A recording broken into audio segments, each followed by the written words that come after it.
Hello and welcome to Veterans Voices with VTC. This is our podcast here at the Veterans Transition Center of California. And this is a place where we share real stories of strength, survival, and hope. That is our job here at the Veterans Transition Center, is to bring hope to veterans that are in need and in crisis. I would like to give a quick shout out to the Santa Cruz Voice. And Maddie, by the way, Madison, hello. Good morning. Madison produces the show and also co-hosts it with me. And my name is Lisa Kincaid. But this is we're going to kind of fill this one with gratitude today, because this is actually going to air the day before Thanksgiving. And we're thankful for so many things. Our community, our sponsors, our staff, our support system in the community. And also we're thankful to Santa Cruz Voice, because they got us started doing our podcast, and they air our podcast on Santa Cruz Voice at 4 p.m. every Wednesday. We're also available on Spotify, Apple Podcasts, and of course our very own website for this podcast, right, Maddie? VTCvoices.org. I would like to also thank Trader Joe's here in Marina. They opened up about a couple months ago, and they've been so supportive of VTC. They bring us food every day for our pantry. And there are certain things that we actually have to buy sometimes because we run out of so quickly. So we're very grateful to Trader Joe's. Happy Thanksgiving, Trader Joe's from Veterans Transition Center. Okay, we have a couple of great guests today that I am anxious to introduce you to. We have Evan Heath. He is our Chief Financial Officer. Hi, Evan. Hello. Thank you so much for joining us today. Certainly. We also have Bill, and Bill is our case manager for HCHV, which stands for basically our emergency housing, our emergency healthcare for homeless veterans. And that's the name of the grant. Emergency housing, yes. Yeah, which is a critical piece of what we do here. We often find people that are either at our front door, or we get a phone call or something like that, and they are in dire straits and need a place to stay. And some of them end up joining our program and getting specifically an individualized plan for them. And sometimes they walk through our program and can stay up to between 8 months and 2 years. So it's a gateway really to starting that process with our veterans in need. Well said. It's a gateway. Yeah, it's a gateway. Well, let's go ahead and start with you, Bill, since we started this conversation about HCHV.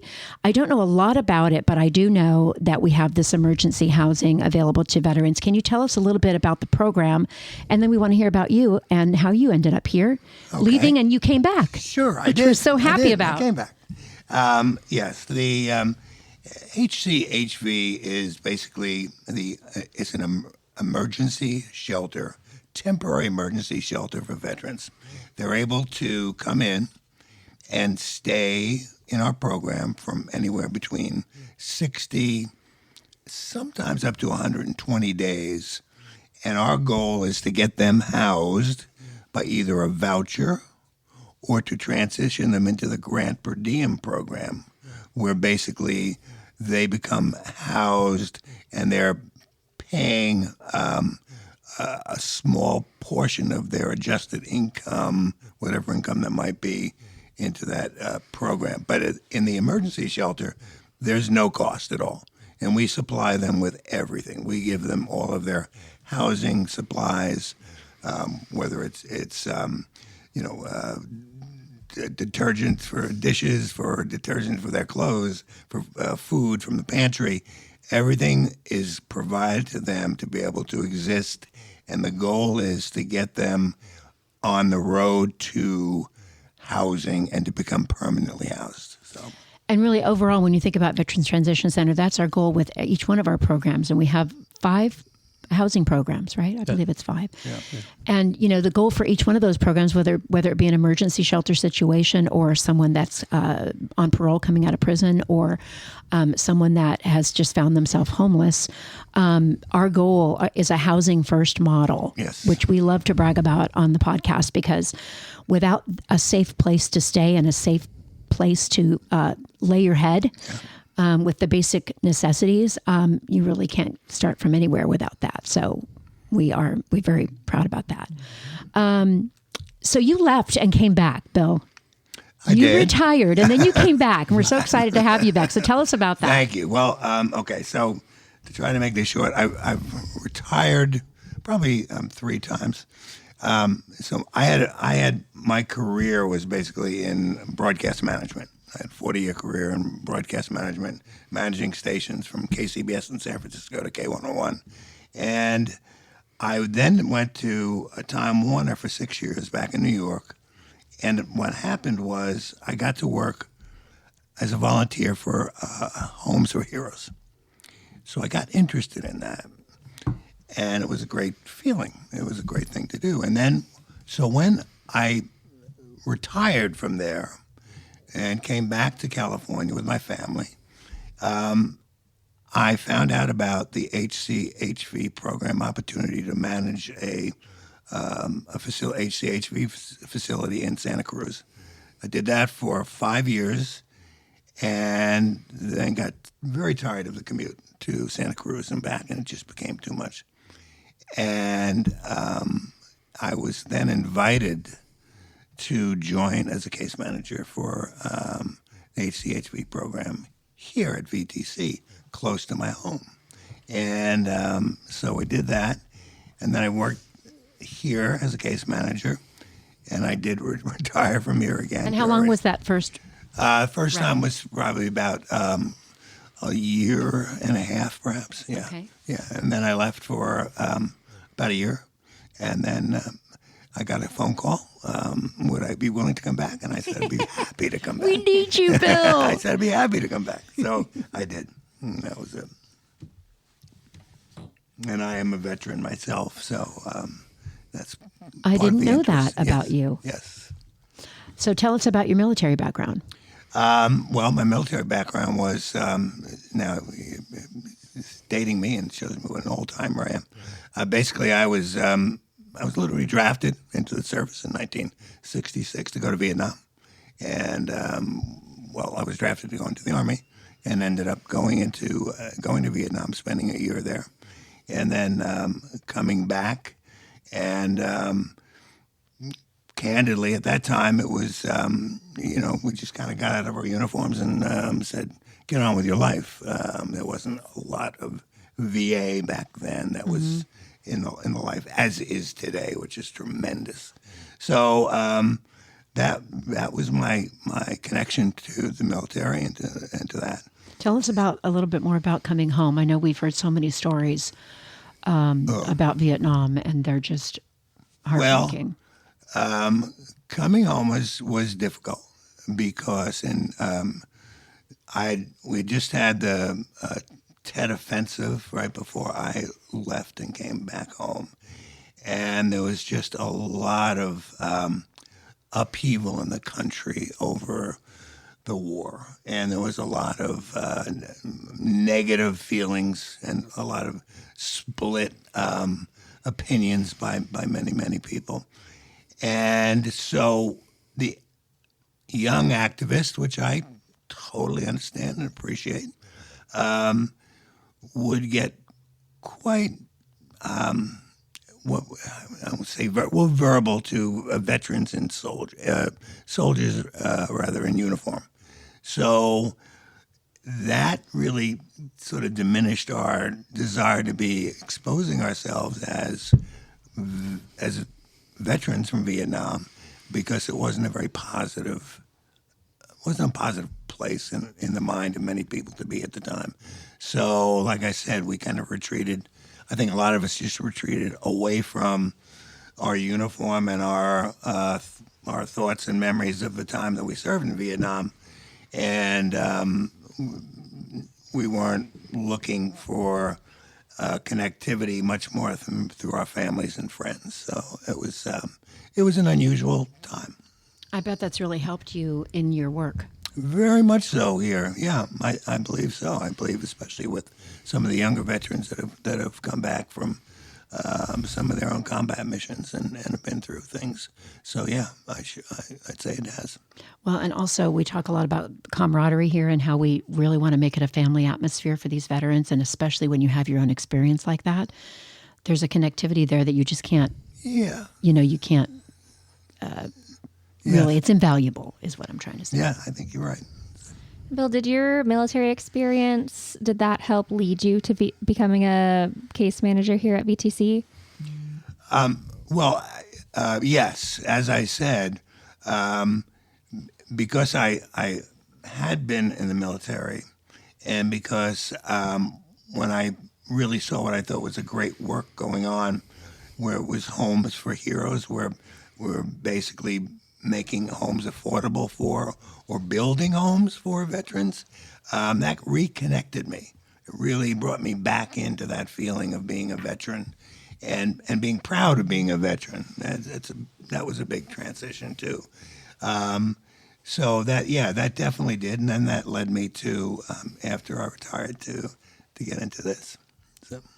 Can you go into some of the common issues veterans might face first coming into VTC, into your HCHV? HCHV. I know. I always that I protest confuse it all the time. Can you talk more about their like the common issues when they're first transitioning in? Well, okay. When they first come in, obviously, if it's a homeless shelter, emergency shelter, it means that they have no housing whatsoever. They're either in a car, they're on the street, they're sofa living in someone's place, but they don't have any. They have no home. They're not on a lease anywhere for an apartment, and that gives them the ability to come in here. So they don't know what's in store for them or what we might be able to provide. So there's kind of an apprehension. What are you really going to be doing for us? And then we are able to set them up with their connection to primary care physicians for health and mental health teams.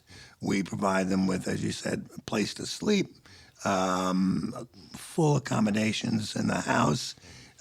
So they start to realize that we will connect them to the voucher program. We will connect them to maybe VSO to get their disability ratings if they have a disability upgraded, which gives them more income, and that's a big path towards being able to become independently housed. So they start to realize the benefits that we really do offer to them, and then most of them come on and fully engage in the program. So there might, in the beginning, be a little bit of skepticism, absolutely, and then we kind of prove ourselves. It's great. I think that's well said. And what are some of the fears that you see coming through when they first get here? The fears they see. The fears they see that they may not. Some don't believe that it's possible for them to get a voucher or to get housed, and they have apprehension. Kind of like a hopelessness, really. It sounds like in some cases, right. maybe. And and some of them still come in with very engaged in either substance abuse or mental health issues that they've been fighting with and dealing with, and they have fears of how they're going to handle that in the program. So there are apprehensions, and I think we smooth them out pretty well for them. Well, that kind of leads to the next question here is that, like, how do you build that trust? Because I know that's a big part of who we are here at VTC is that we want to be able to look at the veteran in the eye and say, trust me, I'm going to walk alongside you. We're accepting you who you are, the way you are, however you've arrived here. So how do you build that trust? Well, I'm sure everybody has their own path to that. Literally, it's listening to a veteran is the number one thing I've found out. They want to be heard and listened to. And if you listen to them as opposed to preaching or telling them what they should do, you get a much better understanding of what they need. And then you can address it on an individual by individual basis. And that builds trust with the different individuals. I mean, I have a number of different veterans over the years I've been involved in this that I've been able to become close. Not trying to become somebody's best friend, but I am trying to become someone's support and help outlet. And sometimes that bond gets pretty strong. So it's a matter of individually dealing with the person's needs, I think, or how I perceive their needs to be, and then filtering it back to them. And if they accept it that way, that kind of builds the trust up. So. And, I think that when we think about that transition for someone coming in here is that, we want them to be able to trust us, and we want to be able to say, you know what, you're going to be okay. And they may not believe you at first, right? Right.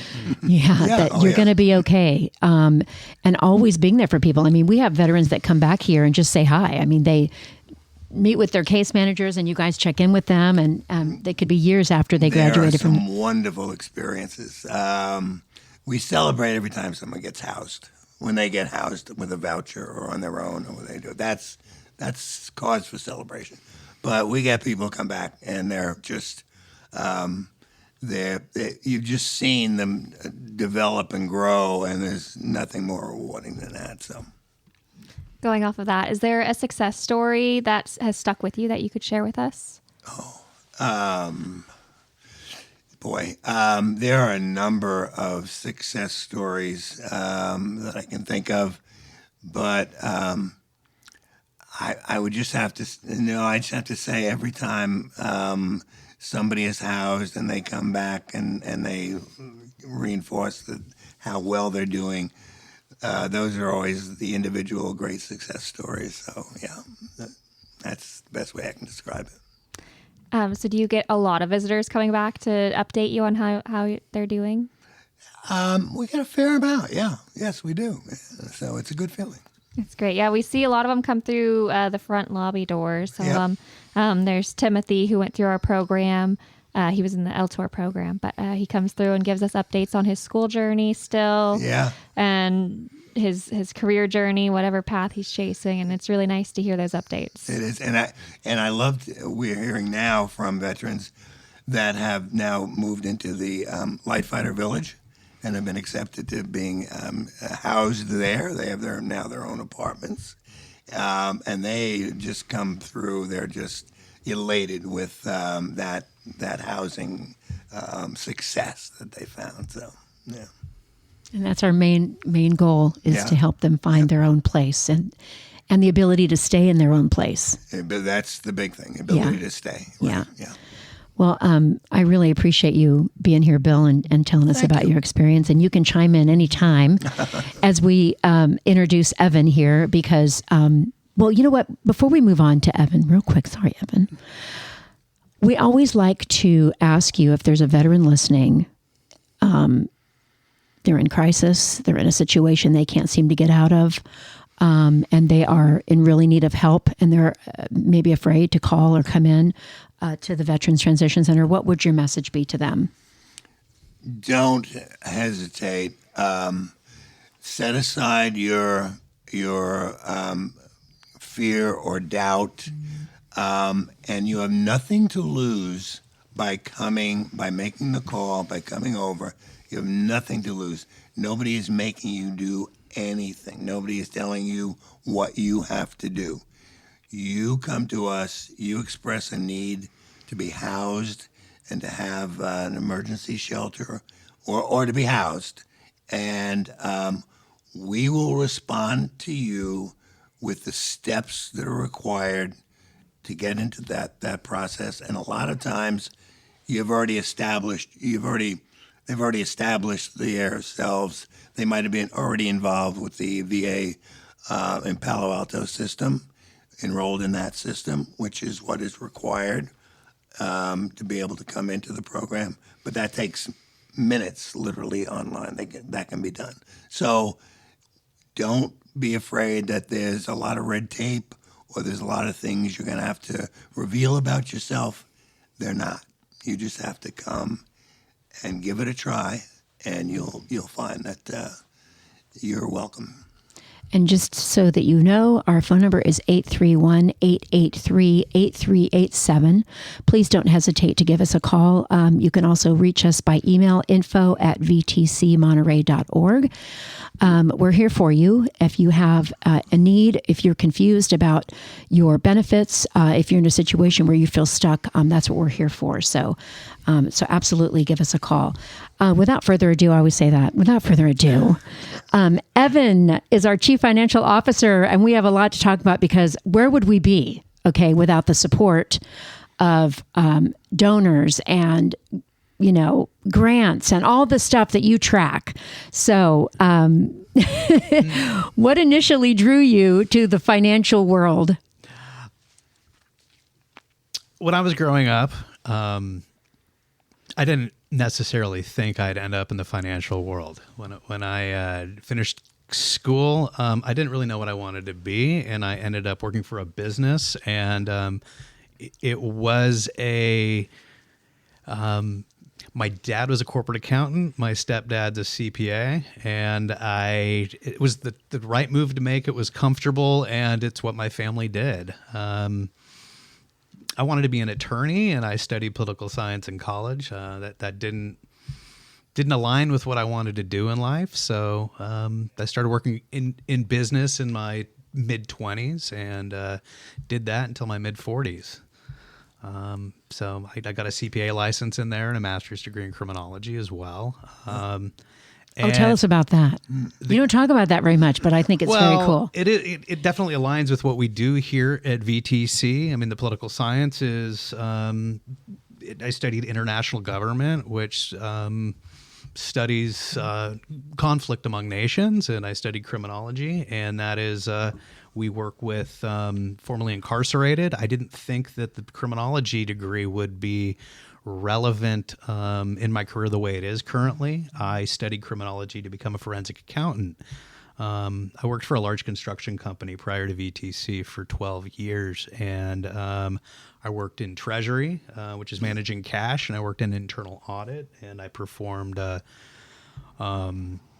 I was a fraud examiner. I'm also a fraud examiner. And so I really wanted I like the investigative part of the work, and I wanted to be going after white-collar criminals. And so, but the corporate life wasn't for me. It's much different than the nonprofit, and it's much more rigid. And really, I didn't study construction management or civil engineering. But I did study social science, and that all of that social science aligns with what we do here. Yes, that's true. And so I have, although my role is financial, I'm able to apply my financial experience to in education that my education, and this ticks all the boxes. I also my mother was the associate director, executive director, and a grant writer, or in nonprofit capacity her entire career. So I grew up in nonprofits. And this feels like home. That never, the working for the big companies never did.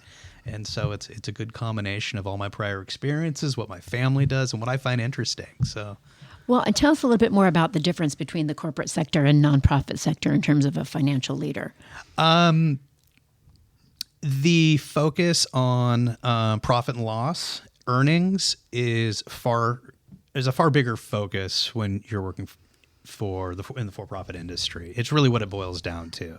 You have you have owners, you have shareholders, stakeholders, who at the end of the day, profits are distributed to those folks. In nonprofit, we try to use all of our resources to achieve the mission. Our mission is to offer transitional housing and wraparound services for veterans, formerly incarcerated veterans and formerly homeless veterans. And so all of the resources that would normally be used to turn a profit in a for-profit company are meant to be focused on those who we serve and achieve our mission. And so the biggest difference is that this isn't about this being working at a nonprofit for me isn't about making wealthy people wealthier, is what I found in for-profit. And I know wealthy people, I like them. This isn't about that, but I get to go home feeling good about what I did every day. And that for me is the biggest difference. That's incredible. I mean, when you start thinking about it's basically, it says it, nonprofit. So we are not here to make our big CEO rich or me. I mean, unfortunately, no, I'm just kidding. No, but it's true. I mean, we are given the responsibility to do a certain thing and to carry out a specific mission every day. And so it does change it. So what financial responsibilities or decisions have made the greatest impact, do you think, on the services that we provide every day for veterans? I won't answer that directly. I'll get to the answer on that. Okay. But I believe my primary responsibility is to ensure the financial sustainability of the organization. That means that we have liquidity, meaning we have money in the bank to pay our employees, to keep the lights on, and of course to continue to serve the vets. And the other thing is to ensure compliance with laws and regulations. 85% of our funding comes from either the state of California or the federal government. And we are stewards of taxpayer money. Therefore, we are obligated to adhere to their regulations and show them that we are being good stewards of taxpayer money and not squandering the money, not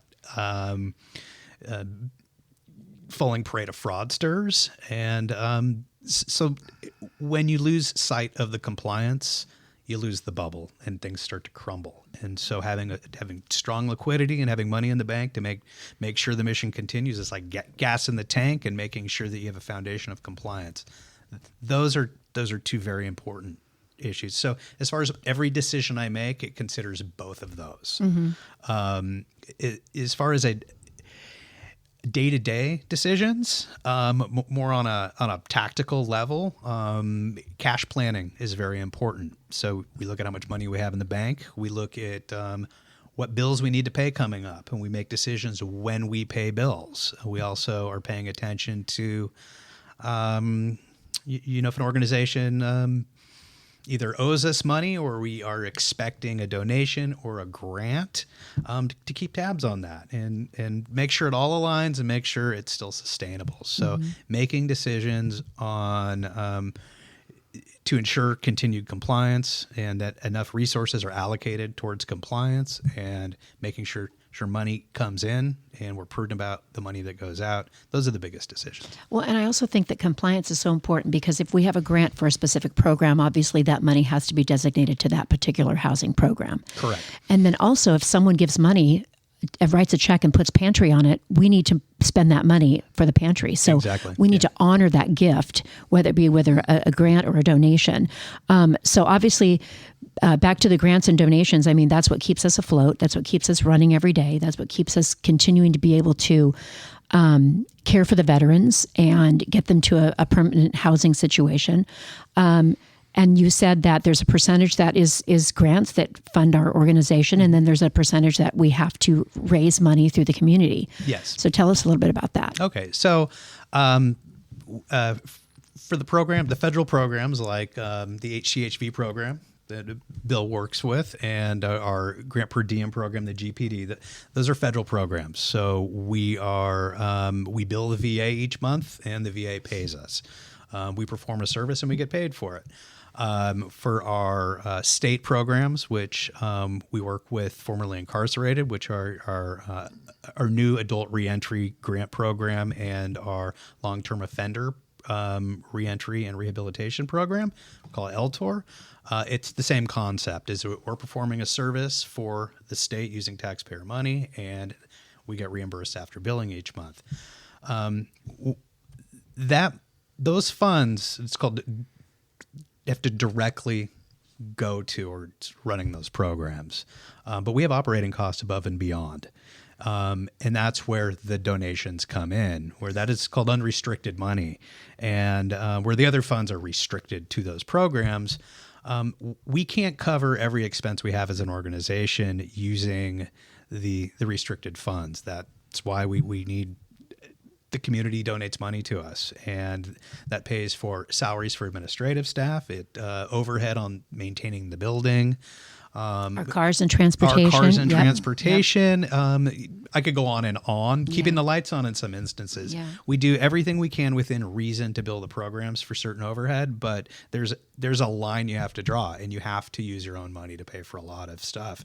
The larger an organization gets, the more overhead you're going to have that's not covered. So if we had a very focused program, let's say just GPD, and every employee we had was just working on GPD, we'd be less concerned with, we'd still need some unrestricted funds to run the program, but because we have 5 programs, and we also Last Chance Mercantile at the Marina Landfill is also part of our organization. We have a lot of moving parts that we need to cover, and that's why we have the also we have the pantry as well. That's what those donations go to. Yeah, I mean, we've had to expand our pantry just in the last 6 months or so because we've pretty much doubled in size since opening Lightfighter Village, right? Yeah, correct. And so we've been able to get that word out to people. We've also started a couple of different things. Maddie, tell us about the Amazon thing that we put together. Oh yeah, with Amazon, I guess perfect timing with Thanksgiving being tomorrow by the time everybody listens to it. I'm working with Amos with the food pantry, our food pantry manager, to put together an Amazon food wish list. So right now we have our welcome basket wish list that's live.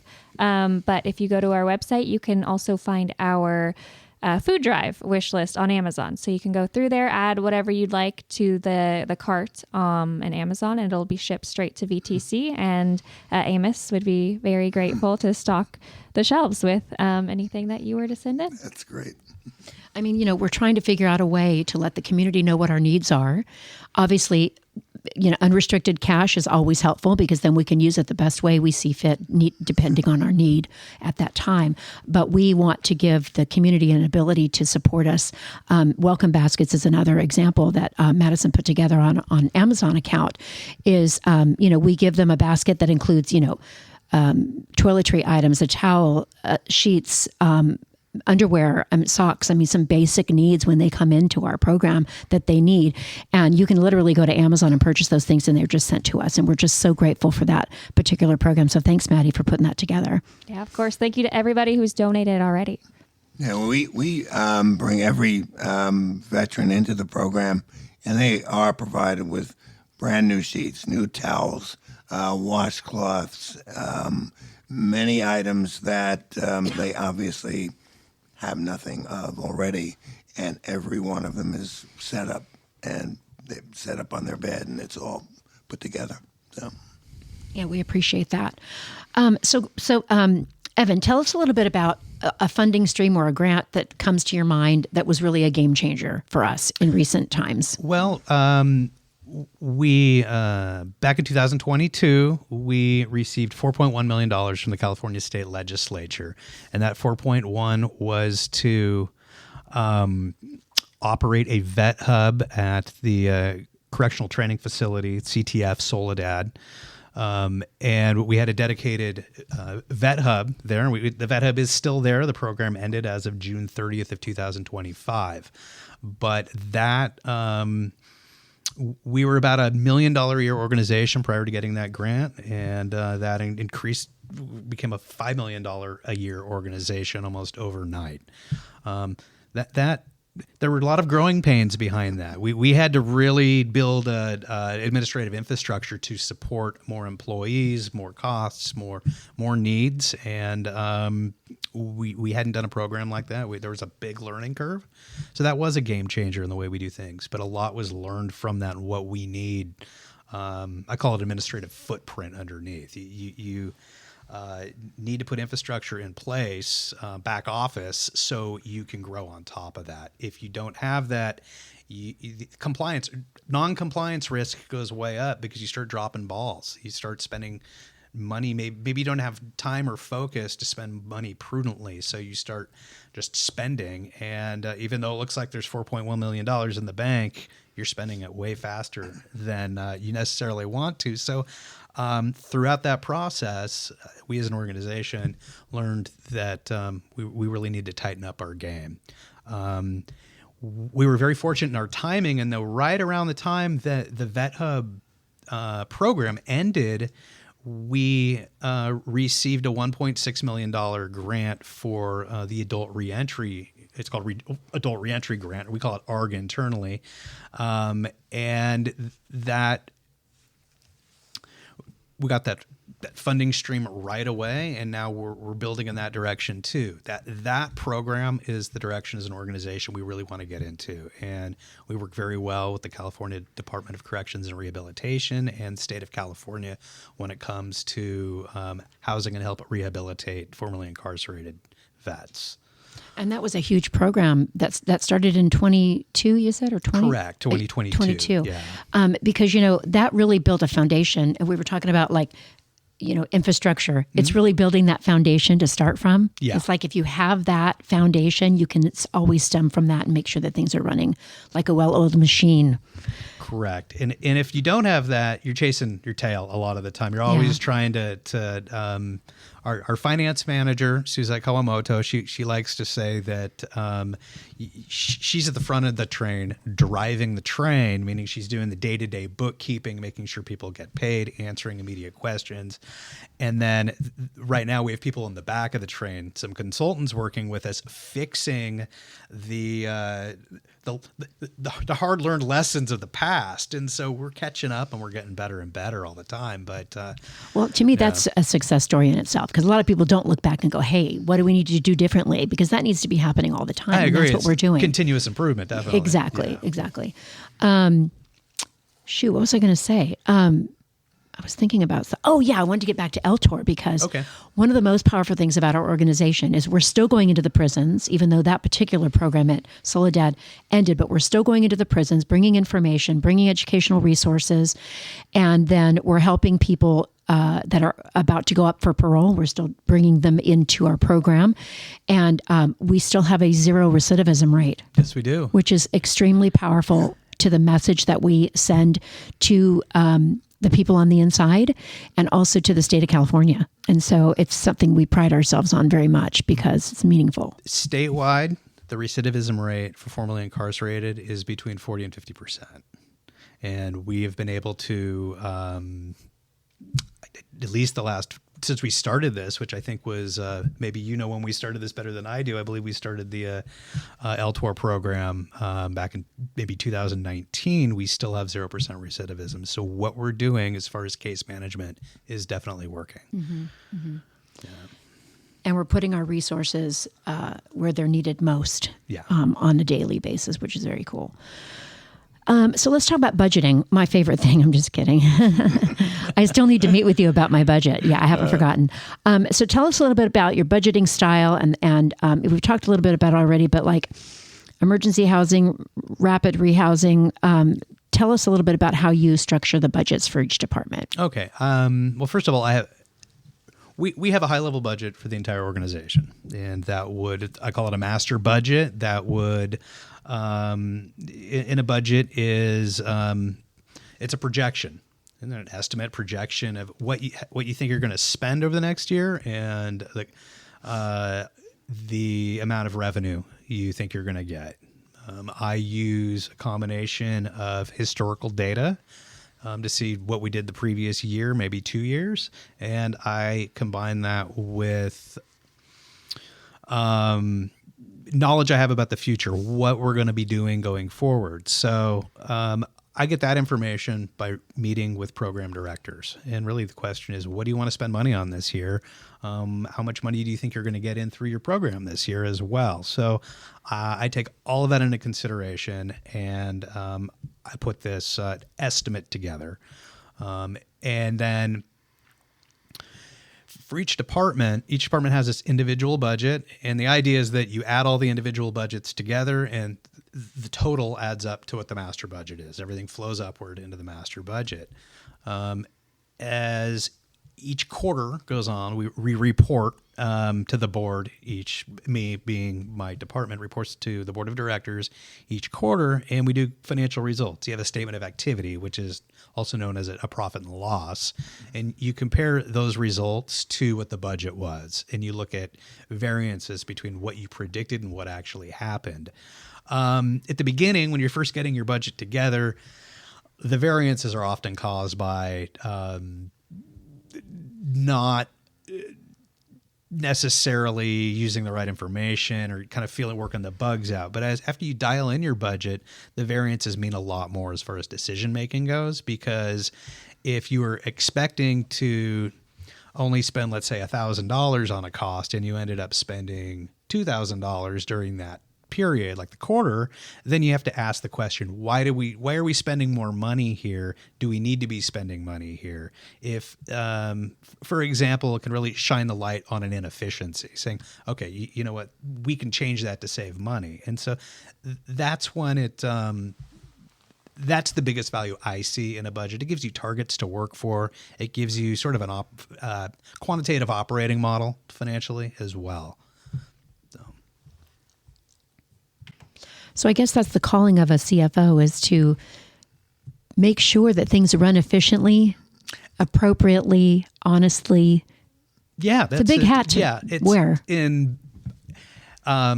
This isn't technically a business; it's an organization, and what we do is organizational management. But my role is very quote unquote business oriented. In business, we use the term balancing efficiency and effectiveness, because if you're completely efficient, you wouldn't necessarily be compliant. And so you have to do things the right way. The other thing is that if you don't do things the right way the first time, you have what I call rework. And then you just have to redo your work to get it right, which that adds up to a lot of time wasted. So it's paying attention to both sides. And I wanted to bring up grants for a second, because there's a lot of data that's required when applying for a grant. Mm-hmm. And so we have, Tom Lamphere, who we've had on our program. He's amazing.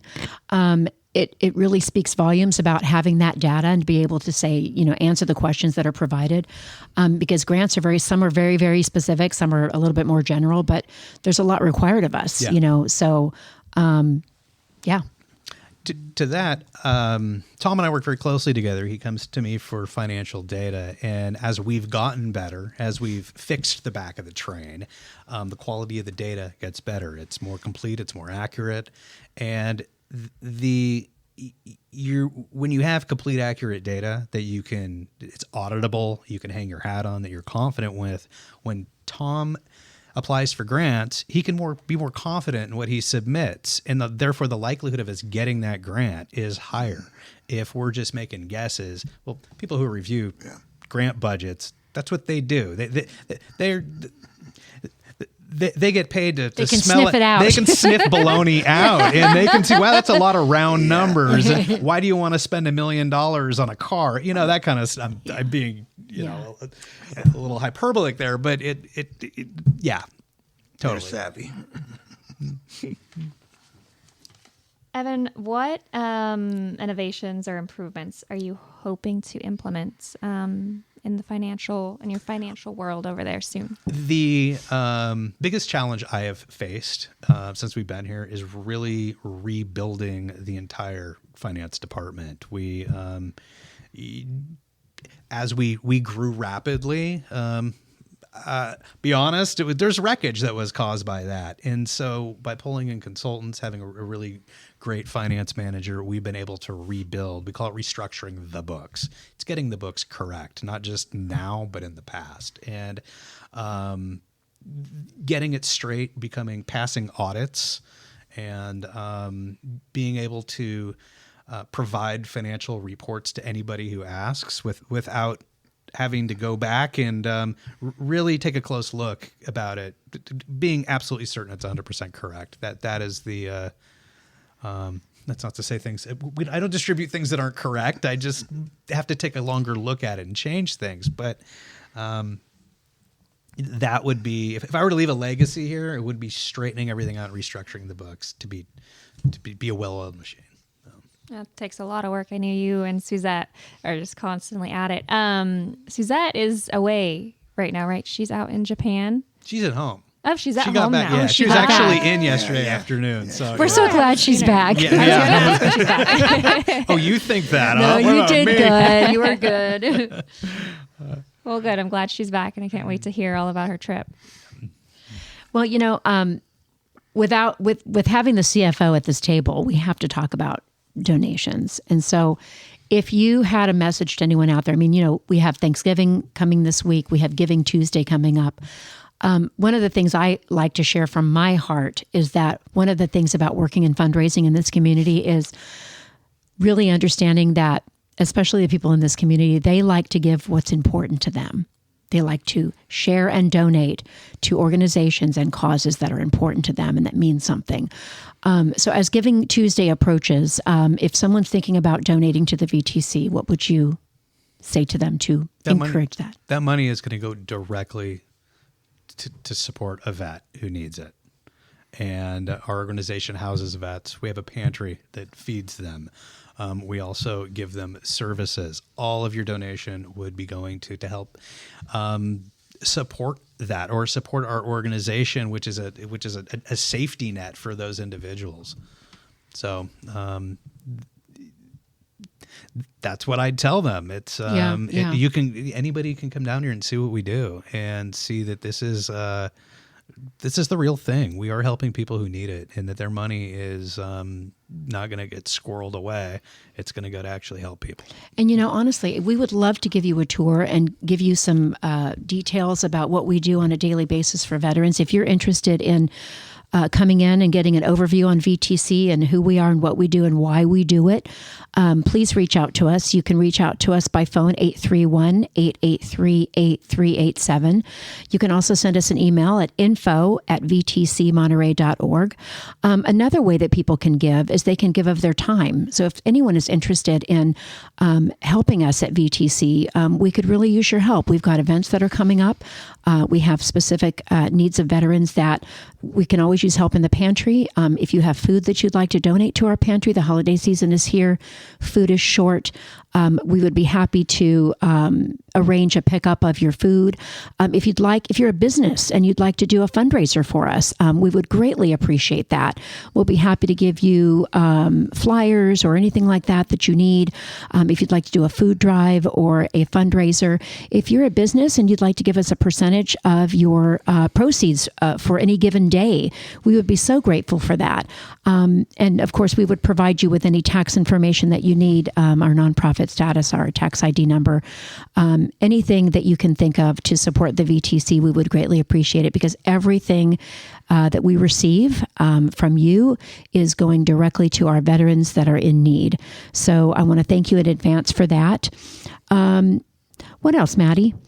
I'd love to jump in and just thank some of the people who have really been helping us this holiday season. Last Thursday was our Meals on Wheels resident dinner, and we took all of our veterans over to Meals on Wheels and in Pacific Grove, right? Pacific Grove, and they cooked them an amazing dinner. All the fixings, and our board members came and helped serve. So thank you to Meals on Wheels in Pacific Grove. Thank you, Eric Johnson. He actually helped. He's the contractor who built our ADUs, and he's came last year and is coming again this year for the holidays to deliver hot meals straight to our veteran doors. And this time we've doubled in size, so it's a lot more meals. So thank you, Eric. And we have a lot of things happening. Our Christmas party by the Circle, Monterey County. They're coming. They're volunteering their time. They're another nonprofit. They're bringing gifts and food for our veterans. And that's on Christmas Day, right? That's not on Christmas Day. That is December 20th. Okay. So the Friday before Christmas, I believe. And that'll be a great time for our veterans. So I just wanted to say thank you. Tomorrow, by the time anybody listens, tomorrow is Thanksgiving. So thank you so much to everybody who's supported us, not just this month, but always. We're so thankful. And, we also have some great artistry going on. We have, what is the organization name that does the wreath making? They're coming in and doing wreath making with the veterans so that they can have, it's the Corlitas Women's Club. We also have a club that does model making. of military airplane model making. We have an art class, an art therapy class. We have so much going on here, and we're just really grateful for people that are willing to dedicate their time and their talents to our veterans, bringing them joy, when they may be struggling in some ways. So we really want to thank you for that. I also just want to remind you, Giving Tuesday's coming up, and we are a part of the Monterey County Gives, and you can donate to the Veterans Transition Center through Monterey County Gives, because a portion of that will be matched. And so we want to encourage you to go to our website, to the Give Now button, and that will take you to our webpage through Monterey County Gives. Or you just go to www.montereycountygives.com/VTC. And that will take you to our very own MC Gives webpage. And we would appreciate any donation, large or small. And we will make sure that that your donation and your gift goes to the right place at the right time to serve our veterans. Before we end today's episode, is there anything that you wish the community better understood about the work happening at VTC? And this question's for both of you, but we'll start with Evan. What I've gathered over the past several months is there is a potentially a community misperception about the work we do on Hayes Circle, which is where our housing community is, and the level of public safety. And it's my understanding that has to do with previously incarcerated members of our community. That those are some of the programs we offer.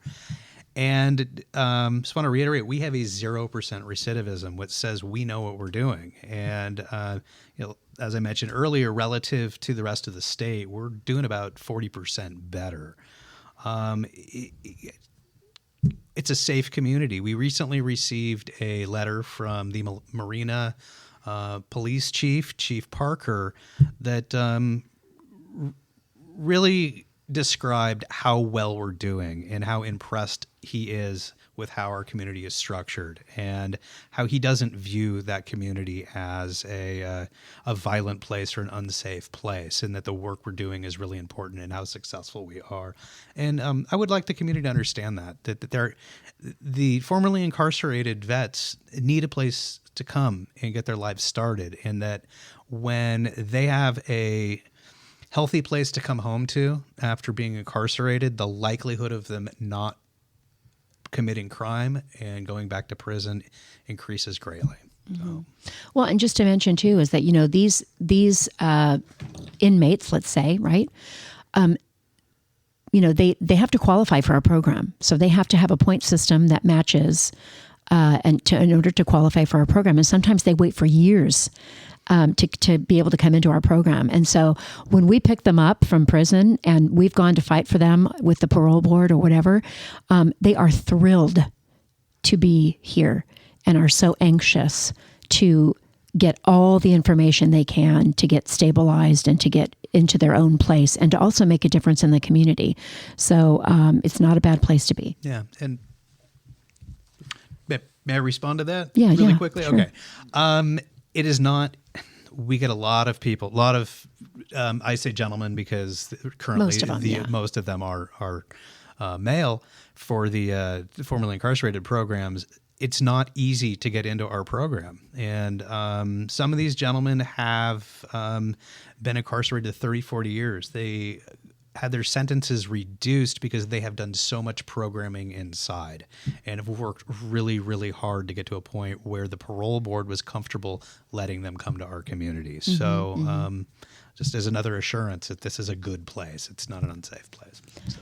Any last words, Bill? Well, I think it's also important to remember to thank those people that have opened their homes to the voucher program, to taking in and accepting the voucher program for veterans, because some people might have some skepticism.